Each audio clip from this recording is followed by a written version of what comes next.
পাল অটোমোবাইলের পক্ষ থেকে সবাইকে জানাই শুভেচ্ছা অভিনন্দন। আপনারা দেখছেন এটা নিশান স্টিল হাইব্রিড গাড়ির একটা গিয়ারবক্স। আজ আমরা এই গিয়ারবক্সটা রিপেয়ার করার জন্য গিয়ারবক্সটা আমরা খুলছি। তো গিয়ারবক্সটা আমরা মোটামুটি খোলা প্রায় শেষ। একটু পরে আমরা গিয়ারবক্স সেটিং করব। তো যা প্রবলেম ছিল প্রবলেমগুলো আমরা সলভ করছি। সলভ করার পরে সব কিছু সার্ভিস করছি এবং ঠিকঠাক মতো ওয়াশ করে আমরা আবার গিয়ারবক্সটা ফিটিং করব। তো দেখেন গাড়িটা এই গাড়িটার আসলে গিয়ারবক্স সমস্যা হয়েছিল, এটাই কাজ করতেছি আমরা। গিয়ারবক্সটা মূলত প্রবলেম ছিল অটো অয়েল, গিয়ারবক্সে যে অয়েল থাকে ওই অটো অয়েলের ভিতরে পানি চলে গেছিলো, যার কারণে গিয়ারবক্সটা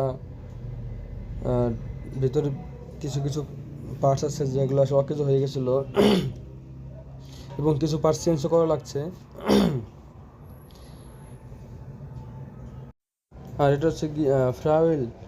অনেক সময় গাড়িতে অনেক সময় নয়েজ করলেও, অনেক সময় ফ্লাইহুইল ফাটলেও অনেক সময় বিভিন্ন ধরনের সাউন্ড আসে। অনেক সময় গাড়ির মালিকগুলো অনেক ভয় পেয়ে যায়। তো যাই হোক, আমরা এই যে গিয়ারবক্স ফিটিং করতেছি, ফিটিংয়ের কাজও প্রায় শেষের দিকে। এখন আমরা যে হাউজিং ভিতরে মাঝখানে যে পার্টিশনের হাউজিং থাকে ওইটা সেটিং করব।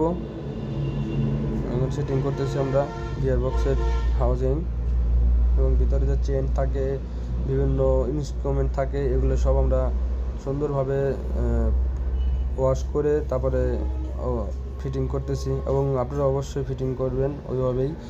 আমাদের গিয়ারবক্স ফিটিং করা শেষ। আসলে সব কিছু দেখাইতে গেলে ভিডিওটা অনেক বড় হয়ে যায়, যার কারণে ভিডিওটা ছোট করে দিলাম।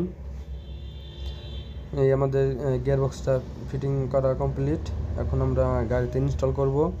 ইনস্টল করার পরে আমরা ক্যালিব্রেশন করব, যাকে আসলে ডিজে প্রোগ্রাম বলা হয়।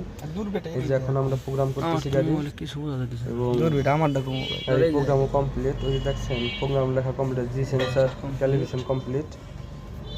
তো আপনাদের যদি এই ধরনের কোনো সমস্যা থাকে, গিয়ারে ধাক্কা দেয় অথবা গিয়ারবক্সে যে কোনো প্রবলেম বা সিগন্যাল আসে, এই ধরনের কোনো প্রবলেম থাকলে আপনারা আমাদের জানাইতে পারেন। আমাদের ঠিকানা ফরিদপুর, পাল অটোমোবাইল। ধন্যবাদ।